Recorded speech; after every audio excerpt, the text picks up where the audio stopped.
Notre Père qui es aux cieux, que ton nom soit sanctifié, que ton règne vienne, que ta volonté soit faite sur la terre comme au ciel. Donne-nous aujourd'hui notre pain quotidien. Pardonne-nous nos fautes comme nous les pardonnons à ceux qui nous ont offensés.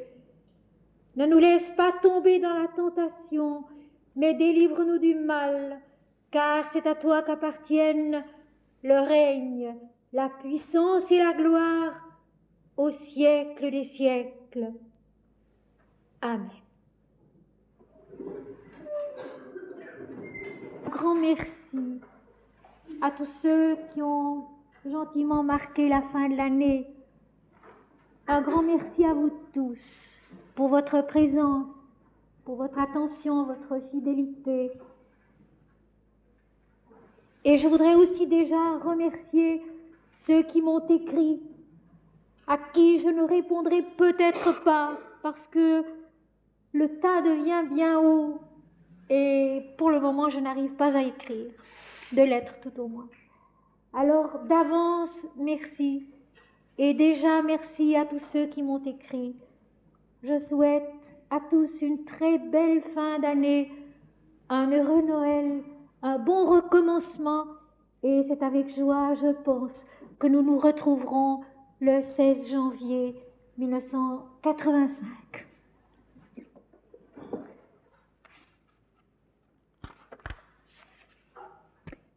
Voici, pour commencer, 2 poèmes tirés du dernier livre qui est mis à votre disposition, Le Voilier rouge, suivi des vitraux du Saint-Portique. Il s'agit ici de 2 poèmes du portique de l'Ermite. Car je me suis battue dans ton verger et dans ta vigne, et j'ai été vaincue. Mon pied glissait sur le gazonné de tes larmes, fuyante comme une onde est à contrer entre les mains tendues du courage. Désormais le seuil de mon âme ne sera plus franchi par toi. Je n'attends rien de ton espèce. J'épie l'appel d'une autre voûte et d'un autre clocher. Va-t'en, ô ma faiblesse humaine. Ici la pierre est dure et froide, elle sera ma couche. Et de mes nuits l'épouse sera l'harmonie des silences, où l'âme parle à l'âme et la bouche au tombeau. Va-t'en, ton destin meurt à l'entrée de ce sanctuaire, et j'ai fermé sa porte sur ta robe, ô ma faiblesse humaine. Sourire chancelant de nos blessures, secouant sur ton dernier pas jusqu'au souvenir de mon cœur. Car je me suis battue dans ton verger et dans ta vigne, et j'ai été vaincue. Mon pied glissait sur le gazonné de tes larmes, fuyante comme une onde est à contrer entre les mains tendues du courage. Désormais le seuil de mon âme ne sera plus franchi par toi. Je n'attends rien de ton espèce. J'épie l'appel d'une autre voûte et d'un autre clocher.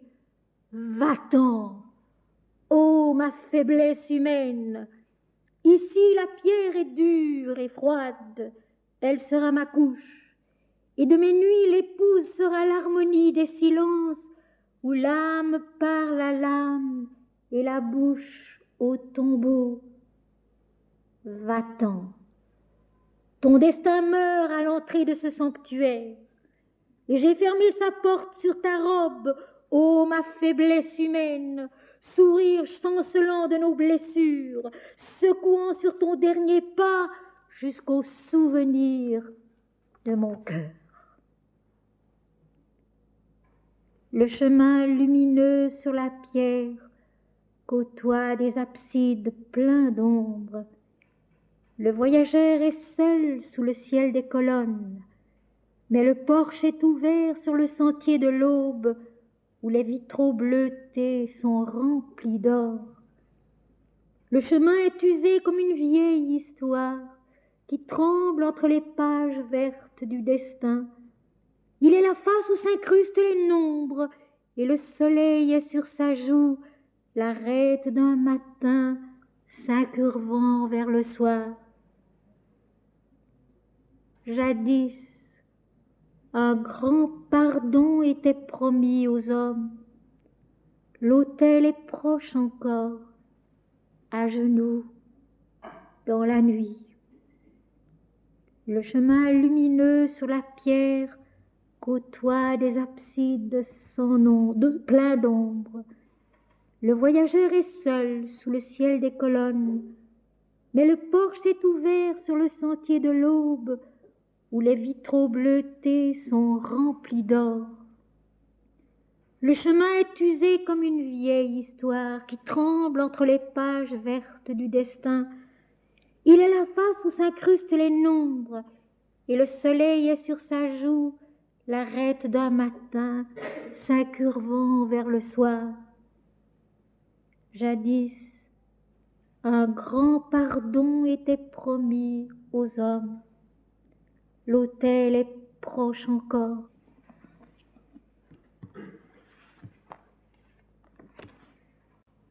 Mes amis, chapitre 2 de l'Apocalypse, lettres 3 et 4, je l'espère.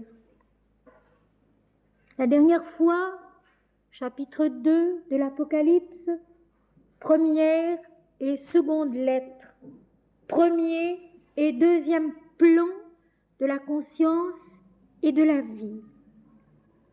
Le premier plan, celui de la matière et de la conscience qui est dans la matière. Cette base sans laquelle tout le chemin de l'élévation vers la connaissance de l'esprit ne pourrait pas être dans l'incarnation. Cette base indispensable à la révélation, indispensable à la transfiguration qui permet un jour la connaissance de Dieu dans sa nature spirituelle dès ici-bas. Éphèse, le départ, le corps, la matière, le temple, l'instrument qui rejette le mensonge, qui est la vérité de la manifestation divine dans un univers. Et puis Smyrne, le deuxième palier, le deuxième degré de la conscience, le plan vital, qui est celui de l'offrande, la myrrhe, l'offrande. La vie étant par définition une offrande permanente à l'éternité. La vie étant par définition une offrande permanente à l'éternité. La vie, ce n'est pas ce que nous voyons sur la terre seulement. C'est tout ce qu'il y a avant, pendant et après. Je suis celui qui était, qui est et qui vient. La vie, c'est l'éternité. Cette éternité passe par nous et cette éternité se trouve en nous. La vie est une offrande permanente à l'éternité. Chaque instant qui passe, chaque jour qui passe, chaque heure qui passe, chaque étape qui passe est une marche en avant, une offrande à ce qui est immortel. Et maintenant, le troisième plan, la lettre à l'ange de l'église de Pergame.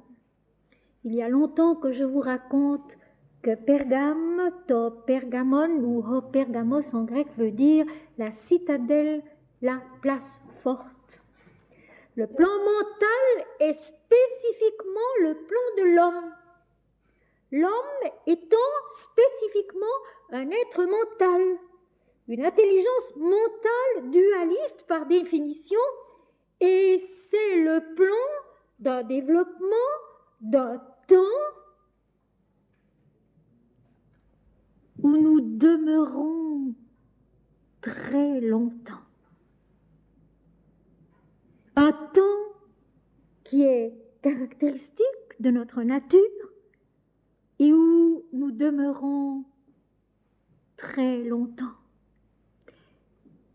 Pergame, la citadelle, la place forte, qui ne veut pas rendre les armes, qui a une peine énorme à s'enfanter un peu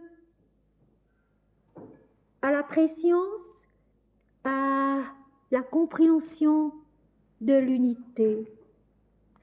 Mes amis, il y a un verset de la Bible dans l'Ancien Testament qui est immense en fait. Lorsqu'au Deutéronome chapitre 6 verset 4 il est dit « Écoute Israël, l'Éternel notre Dieu est un » et non pas est le seul Éternel comme on a traduit dans nos Bibles, ce qui est faux par rapport à l'hébreu. Écoute Israël, l'Éternel notre Dieu est un. C'est une chose à apprendre, c'est une chose à comprendre, c'est une chose à devenir et que nous avons une peine énorme à accepter tout d'abord, à admettre, à essayer de comprendre et à laquelle nous naissons par d'immenses difficultés. Et c'est pourquoi la 3e et la 4e lettre de l'Apocalypse sont particulièrement intenses, je dirais, sévères par certains côtés, parce que ce sont deux plans déterminants pour notre dépassement intérieur de la dualité vers l'unité. Cette unité que nous ne concevons pas. Nous voyons toujours tout sous l'aspect vie, mort, bien, mal, bonheur, malheur, blanc, noir, et c'est une façon de voir qui est à dépasser. Repens-toi, change de point de vue. C'est le refrain de l'Apocalypse, comme aussi de Saint Jean-Baptiste et de Jésus. Se repentir, changer de point de vue, métanoi en grec, c'est-à-dire se détourner des choses visibles qui sont dans la dualité, l'apparence, pour se tourner vers les invisibles qui sont éternels et qui sont surtout indivisibles. Écris à l'ange de l'église de Pergame. Voici ce que dit celui qui a l'épée aiguë à 2 tranchants, l'épée du verbe de vérité, qui tranche le mensonge des 2 côtés, vers le bas et vers le haut, parce que, à cette espèce de plaque tournante qu'est le mental qui est, si vous voulez, un progrès de conscience par rapport à la matière, par rapport à la vie, en son simple sens d'incarnation, le mental, c'est quand même déjà la conscience, l'intelligence qui comprend, qui peut donner un nom aux choses, aux êtres, à Dieu, mais qui doit accepter de purifier son point de vue,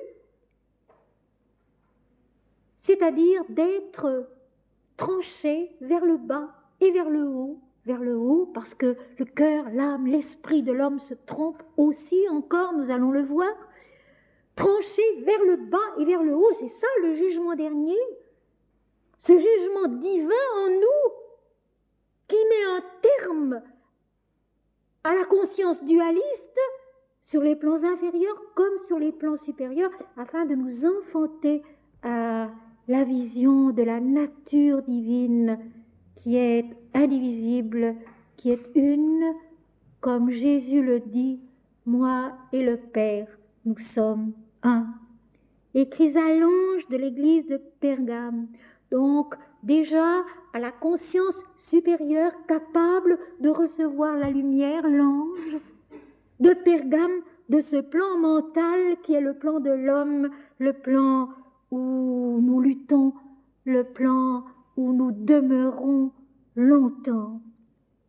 Voici ce que dit celui qui a l'épée aiguë à 2 tranchants, le verbe de vérité qui tranche l'illusion de la dualité vers les plans inférieurs de la conscience et de la vie, comme vers les plans supérieurs de la conscience et de la vie, parce que notre esprit lui-même a tant de peine à concevoir l'Éternel qui est un, sous tous les noms qu'il porte ici-bas. Et vous savez autant que moi que c'est encore une parole qui scandalise quand on dit tous les dieux adorés ici-bas sont un seul et le même Dieu. Ce n'est pas une chose admise, pas une chose acceptée. Et tant que nous n'en sommes pas là, nous ne connaissons pas la nature de Dieu, qui est indivisible, qui est la toute lumière de l'esprit, la plénitude de la vie, visible et invisible ensemble, et non pas séparément ou l'une contre l'autre. L'épée à deux tranchants, le verbe qui tranche l'erreur vers le bas et vers le haut. Et vous allez voir, je vous ai dit tout à l'heure, c'est un plan où nous demeurons longtemps. Eh bien voilà, verset 13, « Je sais où tu demeures, je sais où tu séjournes, je sais où tu te tiens longuement, je sais que là est le trône de Satan. » Je vais vous lire tout le verset pour que vous ayez la vision de l'ensemble. « Tu retiens mon nom et tu n'as pas renié ma foi. Même au jour d'Antipas, mon témoin fidèle, qui a été mis à mort chez vous, là où Satan a sa demeure. » Satan. La dernière fois déjà, je vous l'ai dit dans les notes de ma Bible, il est bien indiqué que les villes, les églises d'Éphèse, de Smyrne, de Pergame, de Thyatire, les autres, ne sont citées nulle part ailleurs que dans l'Apocalypse et sont donc presque des présences symboliques. Pour ma part, je leur laisse toute leur réalité matérielle. Elles ont pu exister, bien sûr, même si on n'en a pas d'autres preuves que cette citation dans l'Apocalypse. Smyrne, par exemple, ville située dans le fond d'un golfe, au nord d'Éphèse, son église n'est pas mentionnée dans les autres parties du Nouveau Testament. Et il en va de même pour les autres églises. Donc, le fait d'essayer de les comprendre spirituellement, de les comprendre intérieurement, est en somme déjà légitimé par le fait qu'elles sont citées dans l'Apocalypse, mais elles ont une réalité intérieure qui défie le temps, tandis que leur réalité matérielle, elle, n'est même pas assurée. Je sais où tu demeures, je sais que là est le trône de Satan. Il n'y a pas de meilleure définition du plan mental humain. Et ici, je dédramatise totalement le texte. Je sais où tu demeures. Je sais que là est le trône de Satan. Satan qui est simplement le possesseur. Satan veut dire le possesseur. C'est un nom commun qui veut dire le possesseur, comme Jésus est un nom commun qui veut dire le sauveur. Et le plan du mental, de la dualité, c'est le plan justement où il y a plaisir et douleur, possession et dépossession, le plan où en effet l'homme vit bien plutôt pour avoir que pour être. Et c'est cela Satan, c'est cette erreur d'appréciation, cette méchanceté que nous avons vue dans son sens profond, cette malchance, cette faute de raisonnement qui fait que nous nous identifions à notre personne humaine qui passe et que nous oublions que nous sommes nés de Dieu, faits de l'Esprit et en réalité éternelle. Je sais où tu demeures, je sais que là, Satan a son trône. Satan règne en nous, c'est-à-dire l'esprit dualiste dont découle le désir de posséder. Tandis que le cœur, tandis que l'âme, tandis que l'esprit, quand ils sont éveillés à leur lucidité réelle, désirent être. Et toute la différence est là, mes amis, entre la poursuite des biens, qu'ils soient matériels ou autres, intellectuels, même spirituels, puisqu'on doit se défaire de tout, même des biens spirituels. Rappelons-nous Saint Jean de la Croix. La différence est là. Le mental, Pergame, la citadelle, la place forte, qui veut garder ce qu'elle a, qui veut posséder un certain nom, une certaine stature, une certaine importance, tout cela qui doit être rendu à la vie comme une offrande, dépassé afin de pouvoir être. Et lorsqu'on est surchargé de possession, Satan, on a beaucoup de peine à être. Et la suite du verset est très précise. Tu retiens mon nom, tu n'as pas renié ma foi, mais tu vis ta foi, tu vis ma parole, tu vis l'adoration de mon nom dans la confusion totale de la dualité, dans l'erreur d'une incompréhension, d'une interprétation des textes et de la prière et de la vie qui ne conduisent pas à moi. Tu retiens mon nom, tu n'as pas renié ma foi, même au jour d'Antipas. Alors Antipas, lui aussi. On ne trouve d'authenticité à ce personnage nulle part, donne la note. Alors j'ai cherché ce que ce nom pouvait bien dire, et j'ai trouvé en grec anti, qui veut dire le contraire, contre, et puis pas, qui veut dire pas à pan, qui veut dire tout, toute. Donc, Antipas pourrait se traduire ainsi, entièrement différent. Entièrement différent à la conscience mentale de Pergame, où est le trône de Satan, mon témoin fidèle. Antipas, donc, qui a été mis à mort.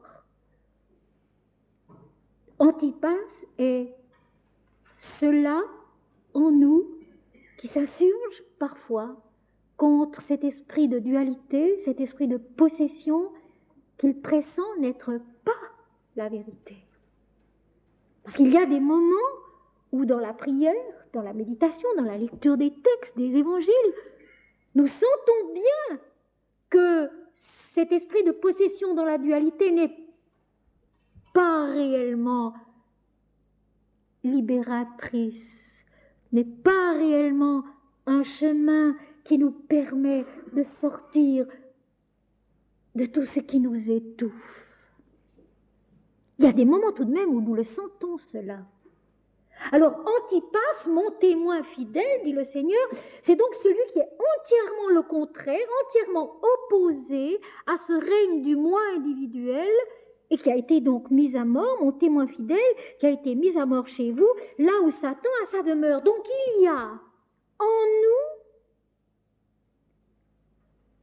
un Antipas, c'est-à-dire par moments une intuition, une soif, une fidélité à notre nature essentielle qui est entièrement opposée à ce que, en réalité, nous faisons, nous pensons, nous admettons, même dans la foi. Tu as gardé mon nom, tu n'as pas renié ma foi, seulement tu la vis dans la confusion de la dualité. Oh, mes amis, comme c'est vrai! Comme c'est vrai! Tu crois en moi, tu chantes mon nom, tu as des églises, tu as des cultes, tu as des rituels. Mais tu as gardé mon nom, tu n'as pas renié ma foi. Même au moment où tu mets à mort en toi-même la flamme de l'unité, là où Satan a sa demeure, ton culte s'élève dans la confusion des pensées fausses, où tout est malgré tout toujours ramené à l'ego, au moi-je, à l'individu, même Jésus et même Dieu. C'est grave, c'est vrai, et on en voit bien les conséquences. Et le texte est si admirablement clair et succinct. Verset 13, je sais où tu demeures. Je sais que là est le trône de Satan. Tu retiens mon nom et tu n'as pas renié ma foi, même au jour dont il passe, mon témoin fidèle qui a été mis à mort chez vous, là où Satan a sa demeure. C'est répété. Satan, dont je ne fais pas un épouvantail du tout. Satan, dont je n'accuse personne, mais qui est là en nous. Cette illusion du moi-je, qui se figure être le tout, le souverain, et qui par conséquent fait Dieu à son image, au lieu d'essayer de redevenir l'image de Dieu. Christ est l'image du Dieu invisible, le premier-né de toute la création. Cela que nous aussi, nous devons redevenir. Être et non pas posséder.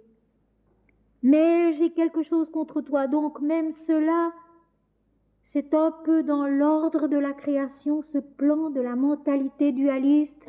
C'est encore ce plan de la confusion où la conscience sort d'un état de conscience très bénin dans la matière, un peu moins bénin chez l'animal dans la vie, et qui chez l'homme doit devenir plus lucide et monter.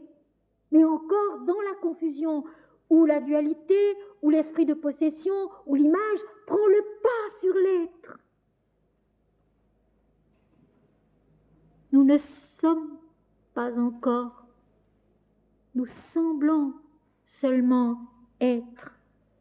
Mais j'ai quelque chose contre toi, donc au fond de toi-même, moi Dieu, je lutte.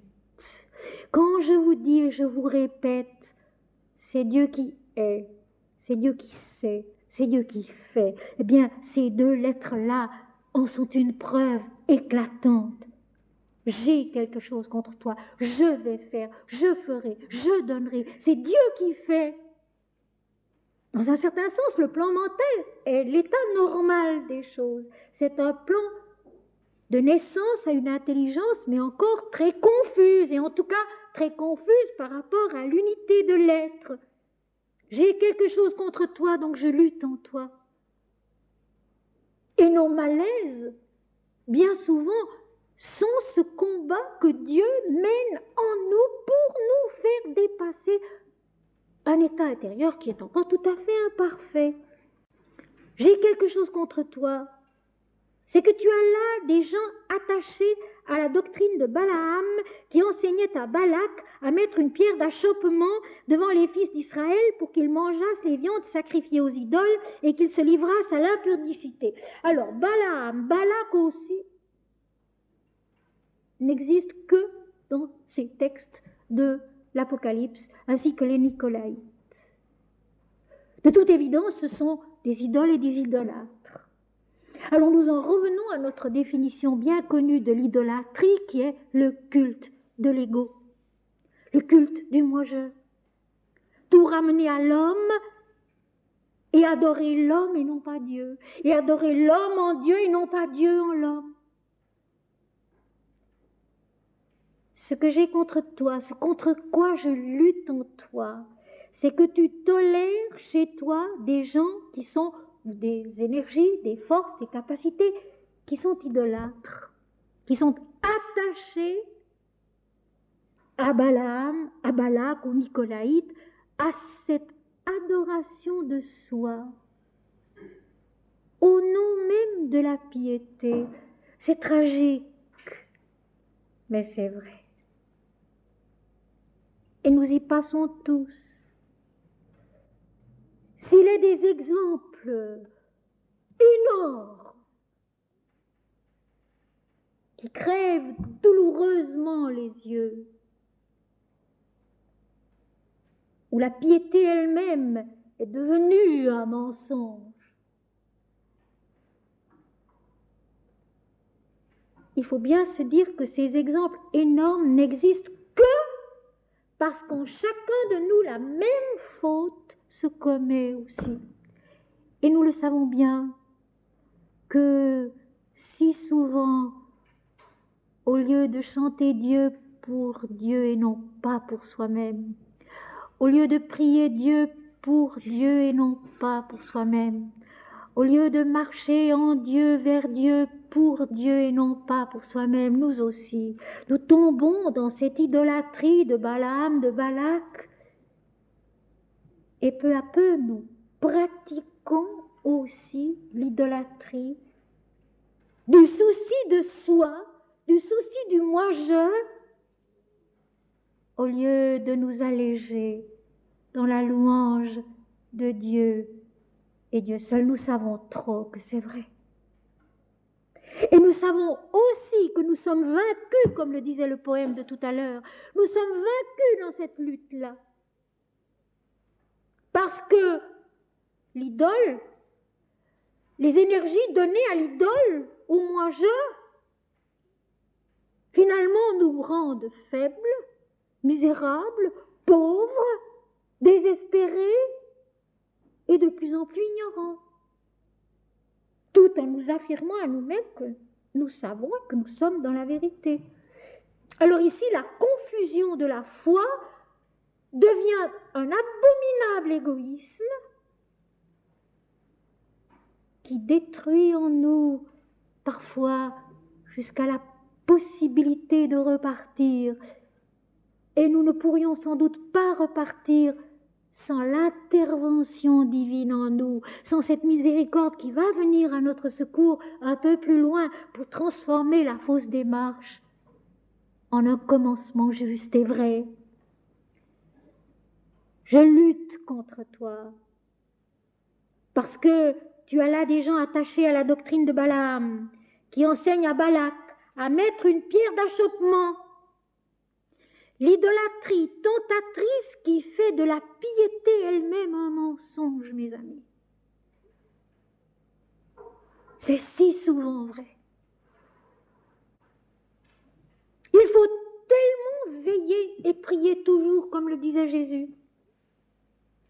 Mon Seigneur et mon Dieu, notre Père qui es aux cieux, toi et toi seul, non pas moi Seigneur, mais toi, Om Shri Ram, Jai Ram, Jai Jai Ram, Om Shri Ma, Jai Ma, Jai Jai Ma, toi Seigneur, toi seul et non pas moi.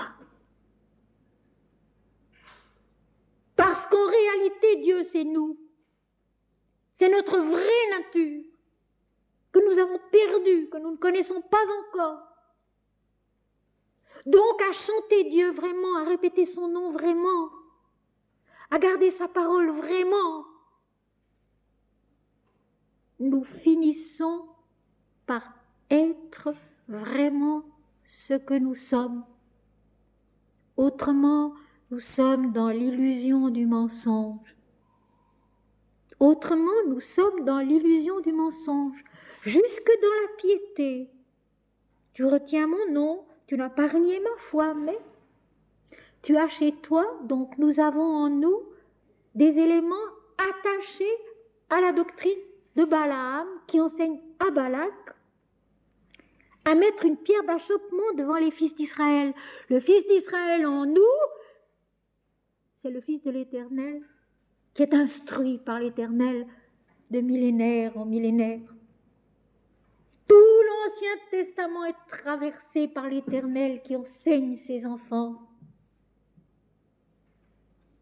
La vie, la création qui est traversée par l'Éternel, le Créateur, qui instruit ses enfants. Nous sommes ces fils d'Israël. Mais l'égoïsme, l'orgueil, l'idolâtrie, l'adoration de l'ego met devant nous une pierre d'achoppement. Alors rappelons-nous l'Inde qui vient à notre secours avec sa simplicité si éclatante de clarté. Le Seigneur Ganesha, le dieu à tête d'éléphant avec gros ventre, qui garde en lui nos forces spirituelles, qui met devant nous les obstacles pour nous aider à les surmonter. Om Shri Ganapataye Namah, Om Shri Ganapataye Namah, Om Shri Ganapataye Namah. Mes amis, j'ai passé des années à chanter ça.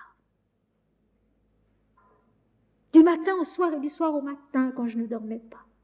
Mais je dis bien des années.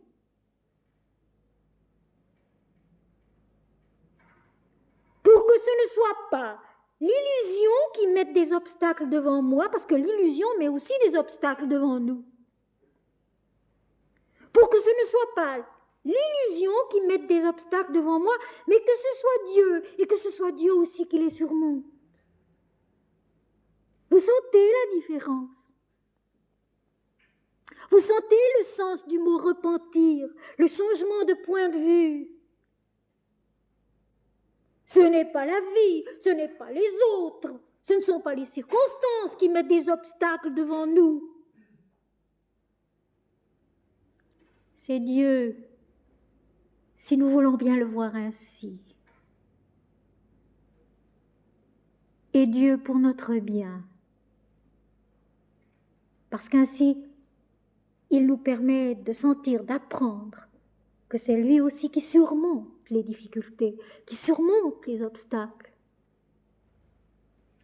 Au lieu que ce soit le mensonge, l'illusion, notre culte de l'ego, notre moi-je, notre désir de possession, notre désir de paraître quelque chose, car nous ne sommes qu'en Dieu, à mettre une pierre d'achoppement devant les fils d'Israël, devant cette conscience de l'éternel Dieu que nous sommes ici-bas. Mes amis, écoutez bien et rappelez-vous de ça. C'est tellement beau. Cette conscience de l'éternel que nous sommes ici-bas. Parole libératrice s'il en est. Cette conscience de Dieu que nous sommes ici-bas, parce que c'est ce que nous sommes. Seulement, il faut le devenir, il faut y naître. Pour qu'ils mangeassent des viandes sacrifiées aux idoles, pour qu'ils se nourrissent d'égoïsme, d'orgueil, d'esprit de possession, de mensonges, etc. Pour qu'ils mangeassent des viandes sacrifiées aux idoles, c'est-à-dire tout ce qui plaît à l'idole, au culte de l'ego. Je n'ai pas besoin d'insister, nous savons ce que c'est. Et qu'ils se livrassent à l'impudicité. Alors, j'ai eu la curiosité de chercher ce que voulait dire exactement le mot impudicité. Parce que l'étude d'un mot, l'étude du langage est toujours tellement éclairante sur le sens des textes. Alors la pudeur, c'est la discrétion, la retenue, la modestie. Et l'impudeur, c'est l'indiscrétion, l'arrogance et l'orgueil. Donc l'impudicité, c'est l'arrogance, l'orgueil, l'indiscrétion d'une fausse valeur, d'une fausse vérité, des faux maîtres, des faux prêtres, des faux enseignants, et aussi des faux disciples qui manquent de discernement et qui s'exaltent pour un maître qui lui-même ne leur enseigne pas la vérité. Par impudeur, par manque de discrétion, par manque de retenue, par manque de modestie, par manque de discrimination, parce que Pergame, le plan mental, c'est le plan d'une intelligence et non pas le plan d'une confusion. En réalité, Pergame, le plan mental, le plan où l'homme se sait être un élément autonome dans la création, image de Dieu, instruit par Dieu. Pergame, le plan mental, c'est un plan d'intelligence et non pas de confusion. Quand il devient confus, c'est que Satan y a vraiment son trône, c'est-à-dire le possesseur, le menteur, celui qui nous fait illusion parce que nous apprécions mal notre rôle et notre valeur exacte par rapport aux autres, à la vie, à l'univers et à Dieu. Et qu'il se livrasse à l'impudicité, c'est-à-dire qu'il s'abandonne à l'arrogance d'une fausse vérité, à l'indiscrétion d'une possession illusoire, à l'orgueil d'une connaissance qui n'existe pas, à l'orgueil de l'ignorance. De même, toi aussi, tu as des gens attachés pareillement à la doctrine des Nicolaïtes, encore des gens dont on ne sait qui ils sont et où ils étaient, qui ont donc une valeur, semble-t-il, presque totalement symbolique. Donc, quand on essaye de comprendre la Bible, l'Apocalypse selon l'Esprit, on finit par voir qu'effectivement l'Esprit a plus de poids et plus de valeur que le sens historique ou le sens moral. Donc, tu as des gens pareillement qui pratiquent le culte du moi individuel. Tu as en toi-même des éléments, des énergies, des forces, des pensées, des sentiments, des aspirations qui pratiquent le culte du moi-je. Donc, malgré mon nom, malgré ma foi, malgré ma parole, tu restes attaché à l'idolâtrie, au culte du moi-je. De là toutes les confusions, de là même les erreurs, de là même la mise à mort de ce qui en nous est contraire à toutes ces erreurs.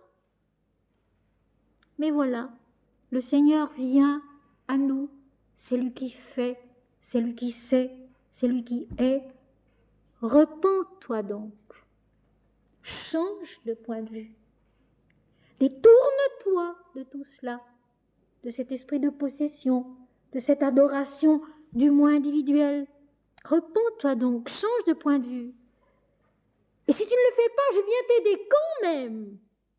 Sinon, je viendrai à toi bientôt. Donc je suis en toi toujours l'immédiateté d'une autre présence, l'immédiateté d'une autre compréhension, l'immédiateté d'un pardon, d'un recommencement. Sinon, je viendrai à toi bientôt et je les combattrai avec l'épée de ma bouche, si c'est bon. Et je les combattrai avec l'épée de ma bouche. Mes amis, pour ne pas voir qu'il s'agit là d'une remise en place de nos pensées et non pas d'un jugement qui tue les mauvais et garde les bons, où nous restons en pleine dualité. L'Éternel est un et l'Éternel est toute la vie. Alors quand il vient à nous avec l'épée de sa bouche, il vient à nous avec le verbe de vérité. Il vient à nous avec le verbe de vérité. Ce verbe de vérité qui nous frappe en plein cœur, en pleine intelligence, et qui nous fait voir notre erreur. Et qui nous fait voir ce qui est vrai, ce qui est juste. Et qui nous donne aussi le courage de commencer à marcher dans cette direction-là, même si c'est très difficile. Repens-toi donc. Et même si tu ne le fais pas, moi je viens. Parce que je suis au fond de toi. Et je combattrai le mensonge en toi avec l'épée de ma bouche, avec le verbe de vérité, dans lequel tout est un et tout est Dieu.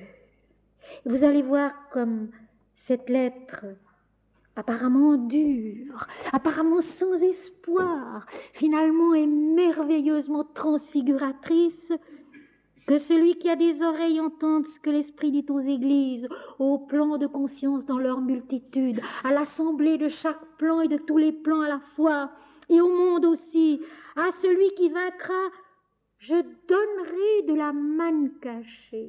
La manne, nous savons ce que c'est. C'est la nourriture que l'Éternel a donnée au peuple d'Israël dans le désert. C'est donc assez facile de comprendre. À celui qui vaincra, l'Apocalypse ne dit jamais qui, jamais quoi, mais nous le savons.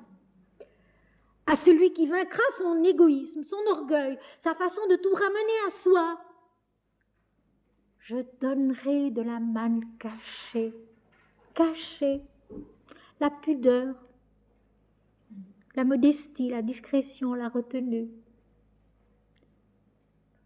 Je donnerai de la manne cachée, la nourriture divine qui est secrète, qui est intérieure, qui nous nourrit, qui nous transforme, qui nous fortifie. Vous sentez comme tout est juste et comme tout se tient et comme tout est admirablement logique.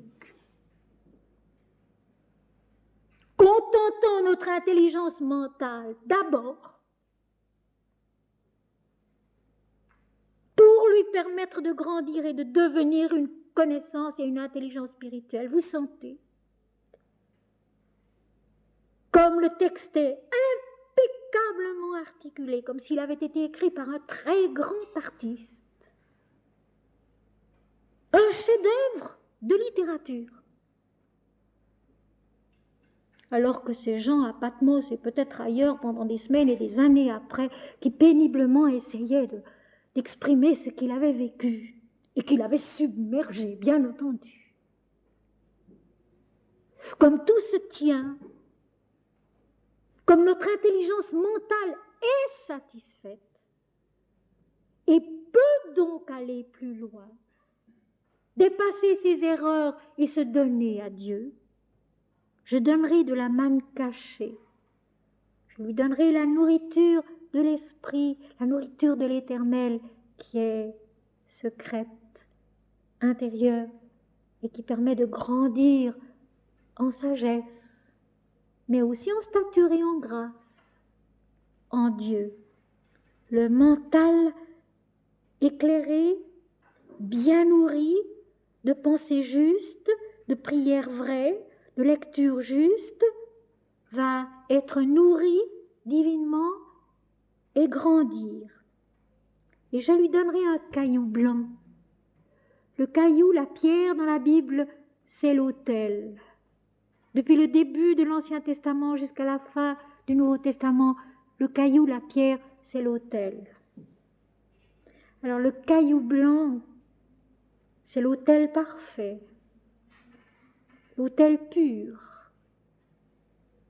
qui a la blancheur du divin, donc l'authenticité parfaite de ce qui vient de Dieu, l'adoration divine, sans égoïsme, sans orgueil, pudique, juste. Et sur ce caillou est écrit un nom nouveau, le nom nouveau de Dieu, mais le nom nouveau aussi de la personne qui le reçoit. Un nom nouveau que personne ne connaît si ce n'est celui qui le reçoit. Alors mes amis, rappelons-nous le début.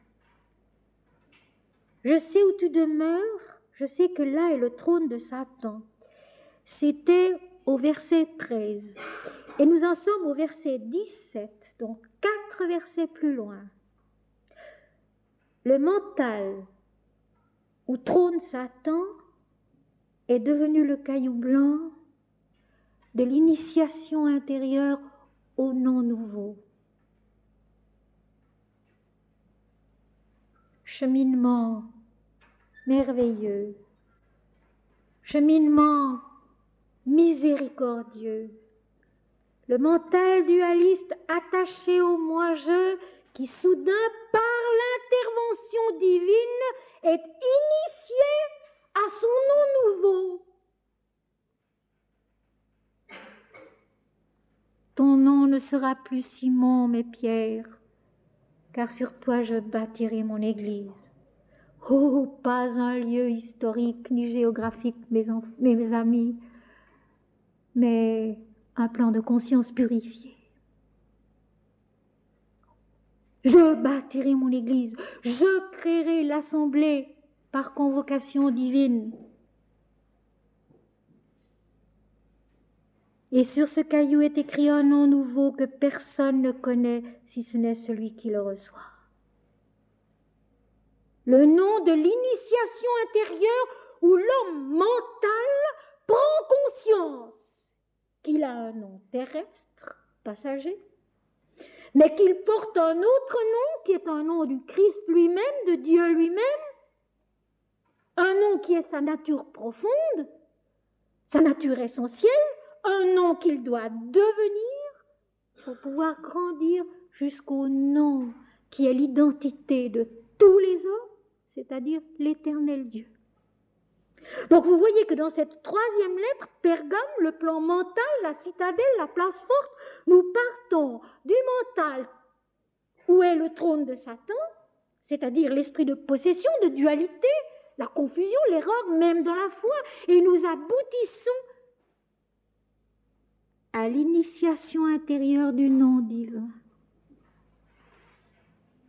Ton nom ne sera plus Simon mais Pierre, car sur toi je bâtirai mon église.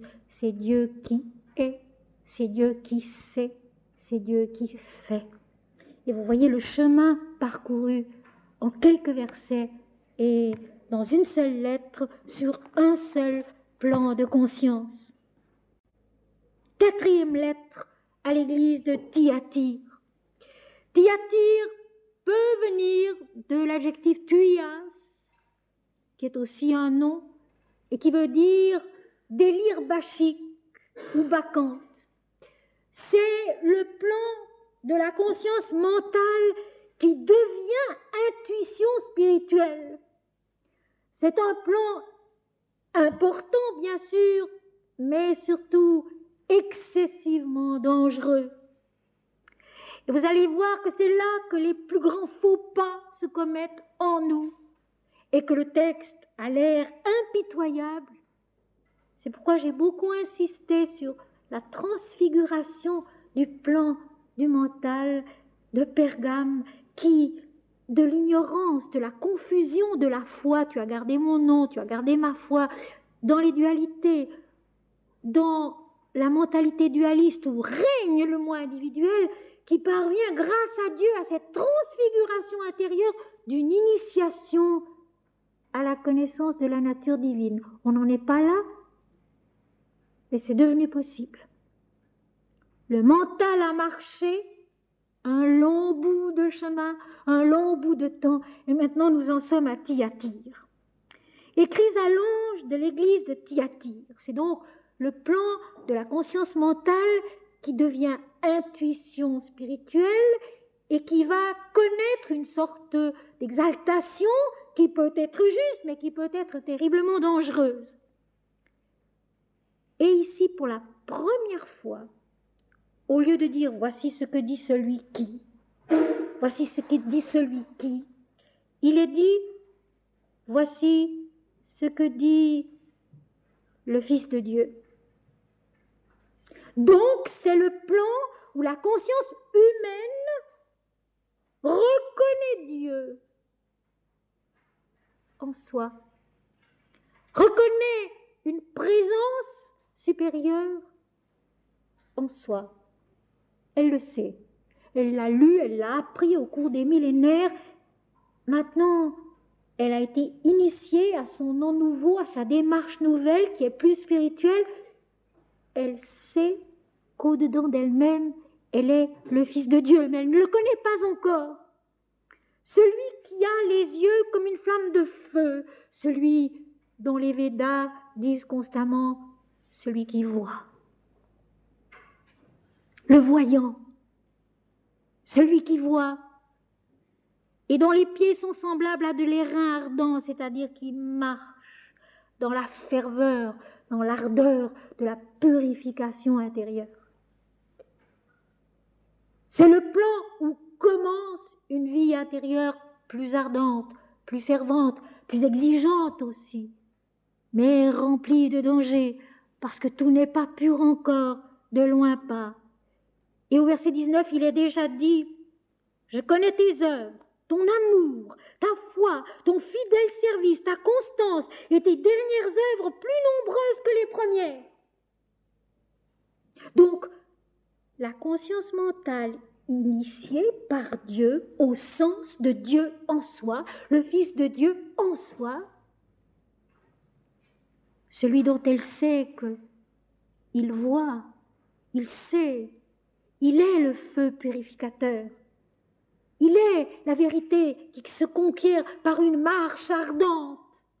Tout cela, la conscience le sait, parce que c'est dans les textes, parce que les mystiques de chaque âge le vivent, les saints, les sages, et aussi parce que, intuitivement, au-dedans d'elle-même, elle porte cela, elle le sait. Mais jusque-là, c'est une chose que probablement elle n'acceptait pas et ne pouvait pas encore formuler. Maintenant que le mental inférieur a été dans une certaine mesure purifié, qu'elle a reçu l'initiation d'un nom nouveau, donc d'une démarche plus élevée, elle sait que le Fils de Dieu est en elle, qu'il est celui qui voit, qu'il est celui qui marche dans l'ardente ferveur de la transformation, de la purification. Je connais tes œuvres, ton amour, ta foi, ton fidèle service, ta constance et tes dernières œuvres plus nombreuses que les premières. Tu médites durant des heures chaque jour. Tu chantes mon nom tant que tu le peux. Tu récites des textes sacrés tant que cela t'est possible. Tu pries, tu t'efforces d'être juste, vrai, de servir Dieu, de servir ton prochain. Tu es constant, tu es persévérant, mais ce que j'ai contre toi, mais ce contre toi, quoi, je lutte en toi. Parce que la phrase qui revient toujours, ce que j'ai contre toi, c'est intérieurement que cela se passe. Dieu lutte en nous, résiste aux faux courants, aux mauvaises démarches, à la méchanceté qui a donc le sens de malchance, d'erreur d'appréciation, le vrai sens du mot péché. Donc je répète, tu sais que je suis le Fils de Dieu en toi, tu m'aimes, tu me sers, tu sais que je suis celui qui voit, qui sait, qui est ta propre purification, ta propre transfiguration, tout ça tu le sais, avec constance, avec amour. Et tes œuvres plus nombreuses encore que les premières. Mais ce que j'ai contre toi, ce contre quoi je lutte au fond de toi-même, et la suite est tellement terrible qu'on se rend compte de l'immensité du danger. Ce que j'ai contre toi, c'est que tu laisses la femme Jézabel, qui se dit prophétesse, enseigner et séduire mes serviteurs pour qu'ils se livrent à l'impudicité et qu'ils mangent des viandes sacrifiées aux idoles. Donc, on en revient aux erreurs du mental qui ne sont donc pas dépassées. C'est intéressant de le constater. Les mots sont les mêmes. Aux erreurs du mental qui ne sont donc pas dépassées. Donc, le fait d'avoir reçu un nom initiatique authentique ne veut pas dire du tout que nous soyons arrivés au but. Et c'est une erreur qui se commet souvent. Quelqu'un qui a reçu d'une manière authentique un nom initiatique s'imagine qu'il y est. Alors que ce nom, il faut le devenir et que nous allons avoir autant de peine à devenir ce nom que nous en avons eu jusque-là pour arriver là, pour le recevoir. Nous sommes tellement naïfs et tellement impatients. Nous nous figurons que parce que nous avons reçu un nom initiatique, ça y est. La manne cachée, le caillou blanc, le nom nouveau que nul ne connaît si ce n'est celui qui le reçoit. C'est un moment. Et puis ce seront des années, peut-être des vies, d'efforts, de chutes, de rechutes, de recommencements, de victoires, pour arriver à l'être vraiment. Il y a eu donc un zèle plus grand, une constance, un amour, les œuvres plus nombreuses, mais ce que j'ai contre toi, c'est que tu laisses la femme Jézabel. Eh bien, Jézabel, nous la connaissons. C'était l'épouse du roi Akab en Israël, ce sommet de l'idolâtrie, de l'adoration du moi individuel, que nous avons vu avec toute l'histoire d'Élie et de la sécheresse, etc., qui avait fait mettre à mort tous les prêtres de l'Éternel. Jézabel qui se dit prophétesse, et nous y voilà. Le mental qui se figure être prophète, avant d'en avoir la pureté. Le mental qui se figure être prophète, car le prophète est celui qui parle au nom de l'Éternel, donc qui ne parle pas en son propre nom, et Jésus lui-même le dira. Mon enseignement n'est pas de moi, mais de celui qui m'a envoyé. Je ne parle pas de moi-même, mais de celui qui m'a enseigné. L'Esprit Saint qui viendra à vous ne parlera pas de lui-même, mais de celui qui l'a envoyé. La femme Jézabel qui se dit prophétesse et qui ne l'est pas, c'est le mental humain qui se proclame prophète, parlant au nom de l'Esprit, au nom de Dieu, alors qu'il ne parle qu'au nom de lui-même, de son égoïsme, de son arrogance, de son orgueil, de son impudicité. L'illusion, c'est que tu laisses la femme Jézabel qui se dit prophétesse enseigner et séduire mes serviteurs. La prière en toi, le japa en toi, l'effort de vérité en toi, l'effort de service en toi, l'effort de piété vraie en toi. Tout cela est contrecarré, séduit, faussé par ce mental qui prétend parler au nom de Dieu et qui parle au fond au nom du mensonge dans sa plus grande totalité. Alors nous avons ici tous les occultes, tous les occultismes, tous les enseignements secrets, tous les yogas déformés, toutes ces choses qui règnent en puissance aujourd'hui de plus en plus, qui attirent les gens en leur promettant toutes sortes de choses alors que nous n'avons rien à promettre. L'Éternel ne nous promet rien. Il nous demande seulement de marcher avec droiture devant sa face. De marcher avec droiture devant sa face. Mon Seigneur et mon Dieu, non pas moi Seigneur, mais toi, toi et toi seul.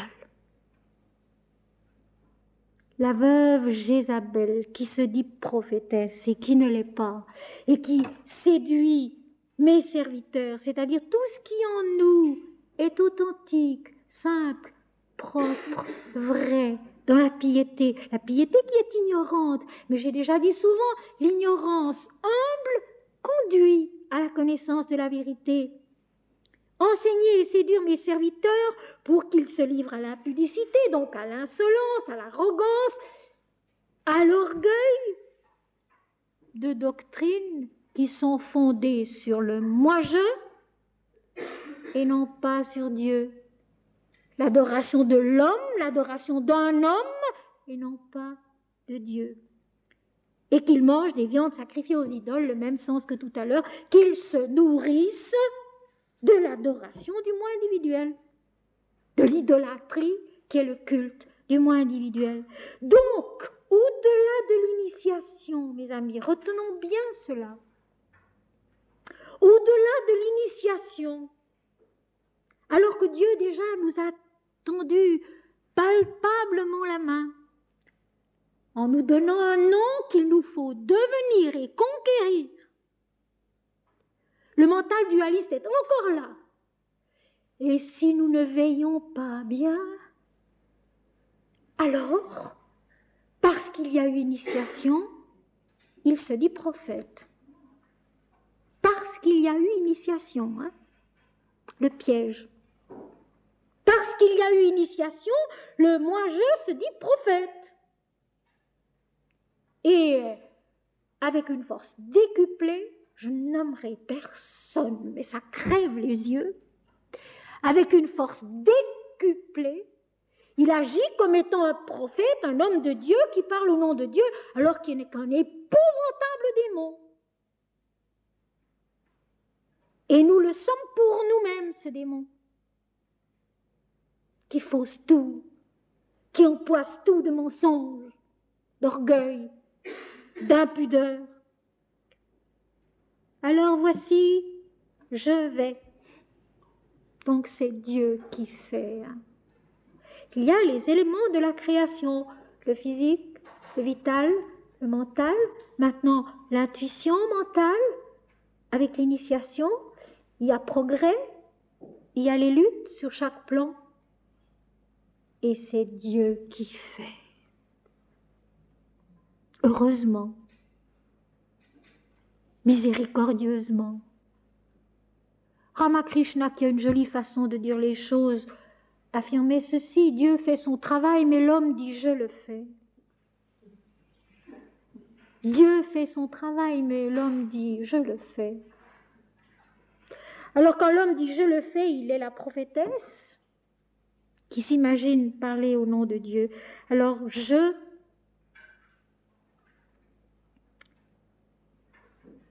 lui ai donné du temps afin qu'elle se repente.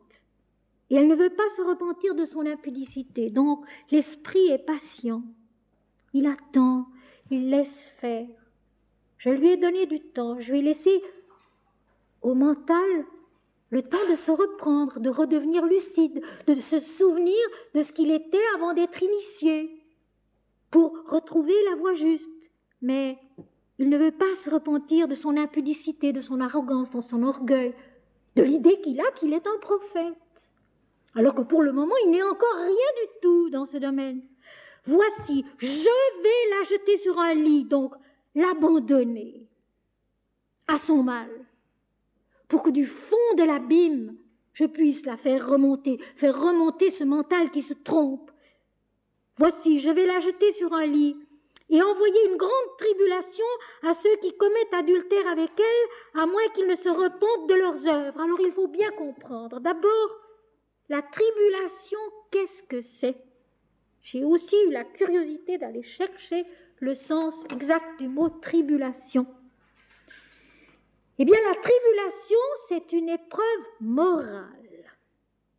C'est une épreuve intérieure. Donc, encore une fois, mes amis, la tribulation, c'est une épreuve morale, intérieure. Donc, je vais jeter ce mental dans l'abandon à son mensonge et punir tous les éléments en l'homme qui vont s'abandonner à ce mensonge, commettre avec elle l'adultère. L'adultère, qu'est-ce que c'est? Ad alter, aller vers l'autre, c'est-à-dire se donner à l'autre qu'à Dieu. Je vais la jeter sur un lit, sur l'abandon à son mensonge, et punir tous ceux qui vont commettre l'adultère avec elle, c'est-à-dire s'attacher à l'ego de plus en plus. Et là, je vous rappelle une chose que je crois avoir déjà dite, je dois vous l'avoir dit, parce que c'est amusant et ça image bien ce qui en est. Un jour à Paris, une jeune femme qui enseigne très modestement et d'une façon juste le yoga me racontait cette histoire. Une femme hindoue, professeure de yoga elle aussi, dit un jour à un de ses collègues, qui était aussi professeur de yoga, « Mais mon cher ami, d'où vient que tes élèves ont un ego comme ça? Un ego qui grandit, un ego qui de plus en plus se prend pour un prophète et s'imagine tout savoir, tout faire et tout être. C'est ça, commettre l'adultère avec le mental qui se dit prophète. Prétendre aimer et servir Dieu et servir l'orgueil de l'homme, son ignorance, son arrogance, son impudeur. Parce que la vie spirituelle, mes amis, c'est le sommet de la discrétion et de la pudeur, croyez-moi. La vie spirituelle, mes amis, c'est le sommet de la discrétion et de la pudeur. Cela se passe à l'intérieur. Et à l'extérieur, rien ne doit se voir. Rien. Parce que Dieu fait, Dieu change. Et il sait ce qu'il fait, et il sait ce qu'il change. Et il s'occupe des autres. Nous n'avons pas à nous en occuper. Nous avons à être vrais, à devenir vrais. Et cela, ce sera la fin de cette lettre-là, de cette 4e lettre, qui est donc aussi une sorte de pivot, mais de pivot dangereux. Je vais la jeter sur un lit et envoyer une grande tribulation, donc une grande lutte intérieure, un grand tourment intérieur à toutes ces facultés en nous, à notre intelligence qui croit servir Dieu, qui croit grandir en Dieu, mais qui en réalité s'est tournée ailleurs, vers un autre. Commet l'adultère d'adorer l'homme au lieu d'adorer Dieu, à moins qu'ils ne se repentent de leurs œuvres. Nos souffrances, mes amis, nos tribulations, mes amis, c'est seulement cela. Cet abandon à l'autre, au faux prophète, à l'ego, au lieu de la simplicité, de la tranquillité, de la vérité, de la légèreté, de l'abandon à Dieu. Non pas moi, Seigneur, mais toi. Toi et toi seul, toujours, toujours, toujours. Toi et toi seul, de plus en plus. Ça devient tellement spontané, tellement naturel, tellement puissant. À moins qu'ils ne se repentent de leurs œuvres, à moins qu'ils ne se rendent compte que leur cheminement est faux, que nos capacités se sont attachées à un faux prophète, à un faux enseignant, qui se dit parler au nom de Dieu, mais qui en réalité exalte l'homme. Je ferai mourir de mort ces enfants. Les fruits de la conception fausse meurent. Les fruits de la conception fausse meurent en nous et dans le monde, mais ils font souvent beaucoup de mal avant.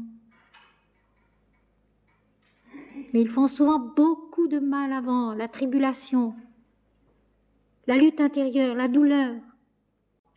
Et toutes les églises, donc tous les plans de conscience, toutes les assemblées de chaque plan de conscience connaîtront que je suis celui qui sonde les reins et les cœurs, et je vous rendrai chacun selon vos œuvres, non pas les œuvres extérieures, non pas des récompenses extérieures, mais intérieures.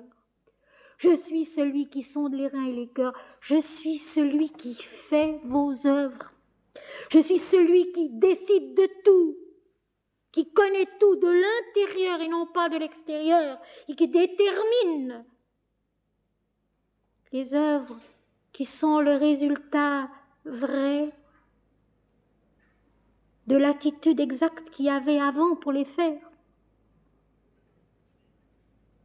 Les œuvres que nous réalisons sont le produit de la vérité de notre être, c'est-à-dire la vérité de notre être, entre guillemets, cette vérité qui est encore trempée de mensonges et d'erreurs. Nos œuvres en sont le fruit, selon Dieu. Et je rends à chacun selon ses œuvres, c'est-à-dire que chacun devient exactement le résultat de sa démarche. Sa démarche qui est faite d'erreurs comme de choses justes.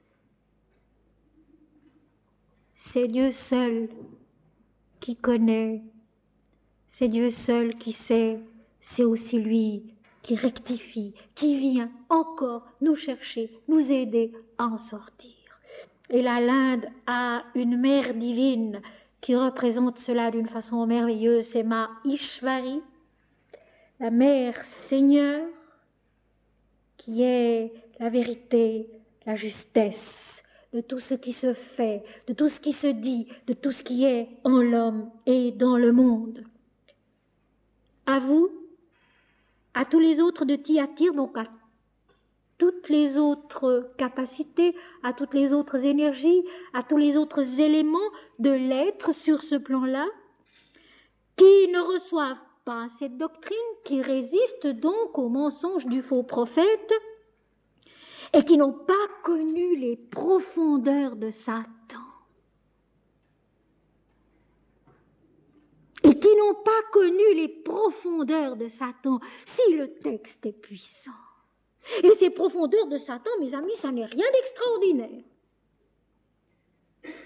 C'est tout le mensonge qui se forge en nous et qui nous détruit, qui nous affaiblit, qui nous illusionne, et nous le savons bien. Lorsque, croyant adorer et suivre Dieu, en réalité, nous suivons le faux prophète de notre mental qui prétend parler au nom de Dieu. On aboutit en effet aux profondeurs de l'égoïsme, à la géhenne de l'égoïsme, où tout devient nuit, obscurité, mensonge, ignorance, affolement intérieur, la folie à laquelle aboutissent par exemple ceux qui s'adonnent à l'occultisme et à toutes les fausses recherches de la spiritualité, soi-disant. Les profondeurs de Satan, c'est pas moi qui le dis, c'est dans le texte. Et les profondeurs de Satan, n'allons pas donner à cela un sens concret, ce qu'on a fait. Il s'agit de la conscience incarnée qui est Dieu, qui se laisse aller à l'illusion du moi-je, de l'ego, et qui sombre dans l'obscurité totale d'un mensonge gigantesque, où plus rien n'est Dieu, où tout est l'exaltation de l'homme. À vous autres, à tous les autres de Thyatire qui ne reçoivent pas cette doctrine et qui n'ont pas connu les profondeurs de Satan, comme il les appelle, je vous dis, je ne mets pas sur vous d'autres fardeaux. Vous avez cette lutte-là à soutenir sur ce 4e plan de la conscience qui, en sanskrit, s'appelle anahata. C'est le jeûne par rapport à la terre, c'est-à-dire qu'il faut là arriver à se dépouiller de tous ces mensonges, de tous ces enseignements faux, de toutes ces erreurs. Je ne mets pas sur vous d'autres fardeaux. Il est déjà bien assez grand. Cette lutte intérieure contre le faux prophète qui est bien souvent notre mental. Seulement ce que vous avez, retenez-le jusqu'à ce que je vienne. Eh bien, qu'est-ce que nous avons? Nous avons seulement le nom de Dieu. Nous avons seulement le nom de Dieu et la parole de Dieu. Tu as gardé mon nom, tu n'as pas renié ma foi. Tout ce que nous avons, c'est cela. Le nom de Dieu que nous ne connaissons pas beaucoup plus. La parole de Dieu que nous comprenons peu. Seulement ce que tu as, retiens-le jusqu'à ce que je vienne. Quelque part dans le ciel, sur la terre, non. En nous. Jusqu'à ce que je vienne à toi, en toi, d'une façon tellement indiscutable que tu ne pourras plus revenir en arrière. Jusqu'à ce que du fond de toi-même je vienne et me révèle d'une façon tellement indiscutable que tu ne pourras plus revenir en arrière à celui qui vaincra son moi individuel, son attachement à l'ego, l'idolâtrie, le culte du moi, et qui gardera jusqu'à la fin mes œuvres. L'œuvre de l'Éternel, les œuvres de Dieu en nous, la prière vraie, le chant d'un nom de Dieu vrai, le recueillement, la méditation qui s'offre à l'influence de l'Esprit, sans chercher à l'influencer lui, parce que c'est Dieu qui fait et non pas nous, et qui gardera jusqu'à la fin mes œuvres et non pas celles des hommes. Je donnerai autorité sur les nations, c'est-à-dire il sera maître, ce mental-là, purifié, rendu à son adoration de Dieu dans la vérité et délivré de l'idée fausse qu'il a d'être un prophète de l'Éternel avant d'être purifié de soi. Il aura autorité sur les nations.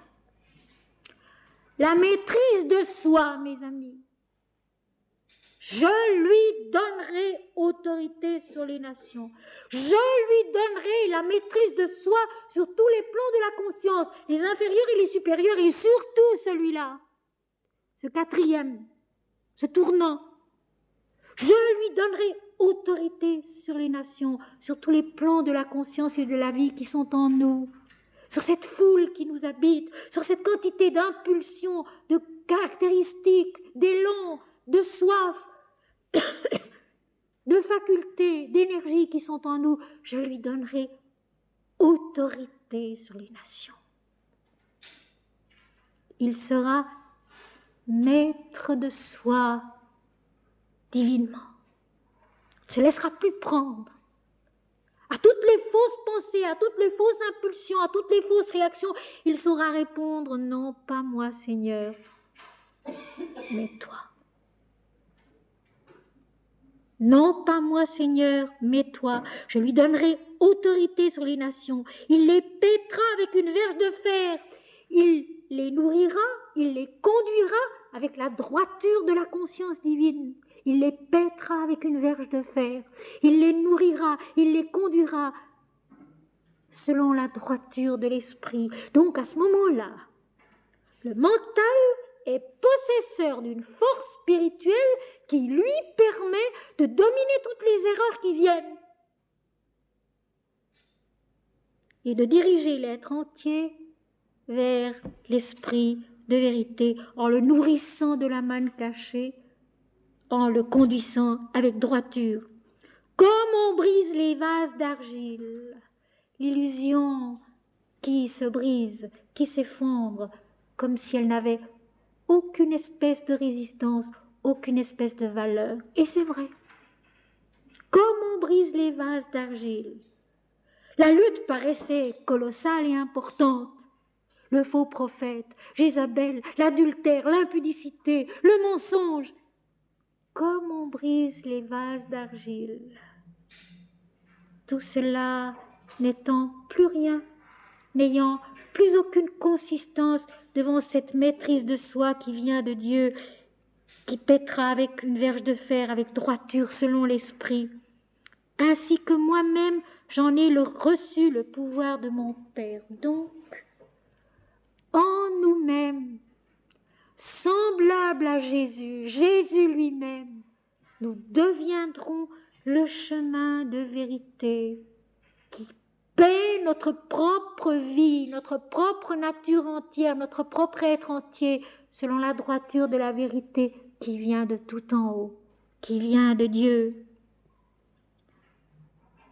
Et je lui donnerai l'étoile du matin. L'étoile du matin, l'aube divine, l'éveil spirituel, cette fois-ci le vrai, dans notre conscience. Que celui qui a des oreilles entende ce que l'Esprit dit aux églises. Et je lui donnerai l'étoile du matin. Donc nous avons vu Pergame, la confusion dans la foi qui aboutit à l'initiation divine. Et puis Thyatire, l'exaltation et la déviation de l'exaltation, dans l'orgueil d'une initiation qui n'est pas encore totalement arrivée à la pureté des œuvres, qui aboutit maintenant, grâce à Dieu, grâce à l'intervention de l'Esprit de Dieu en nous, à cette autorité sur tous les éléments de notre nature, à cette force qui nourrit par l'Esprit, qui conduit par l'Esprit, comme Jésus lui-même l'a fait, et à l'étoile du matin, qui est le véritable éveil spirituel en l'homme. Noël, mes amis, Noël tous les jours, la naissance de Dieu en l'homme. Noël, mes amis, Noël tous les jours, la naissance de Dieu en l'homme. Notre Père qui es aux cieux, que ton nom soit sanctifié, que ton règne vienne, que ta volonté soit faite sur la terre comme au ciel. Donne-nous aujourd'hui notre pain quotidien. Pardonne-nous nos fautes comme nous les pardonnons à ceux qui nous ont offensés. Ne nous laisse pas tomber dans la tentation, mais délivre-nous du mal, car c'est à toi qu'appartiennent le règne, la puissance et la gloire au siècle des siècles. Mon Seigneur et mon Dieu, non pas moi, Seigneur, mais toi, toi et toi seul, toi, l'initiation du mental purifié à ce qu'il devient plus haut, toi, l'éveil spirituel de la conscience mentale purifiée, l'étoile du matin, Noël dans l'homme, la naissance de Dieu en chacun de nous. Amen.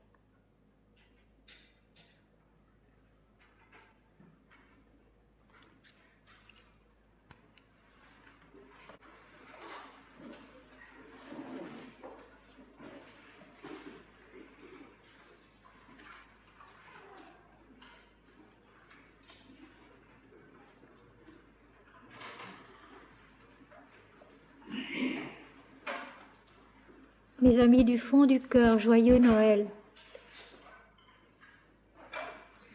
Et que l'année prochaine soit une année de persévérance, de vérité, de simplicité. Que l'étoile de l'Apocalypse s'allume dans le ciel du monde pour l'éclairer et le conduire dans la vérité, la paix, la joie de la véritable connaissance qui est Dieu.